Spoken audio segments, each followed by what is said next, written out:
Des del refugi aragonès de Respomuso, situat a 2.200 metres d'altitud, seguim el GR, el camí que creua tot el Pirineu, en direcció a l'Ibon de Llena Cantal i, posteriorment, el coll que dona accés a l'Ibon de Tebarrai, on la forta pendent obliga a pujar-hi a peu.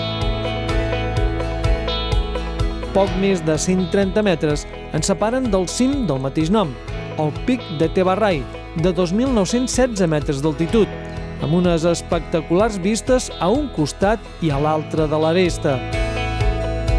Uns minuts per contemplar els gegants dels Pirineus i, acte seguit, amb els esquís als peus, iniciem el descens. I a partir d'aquí, a gaudir d'una llarga baixada de més de 500 metres de desnivell fins a arribar al pantà de Batximanya, al final del qual es troba el refugi del mateix nom.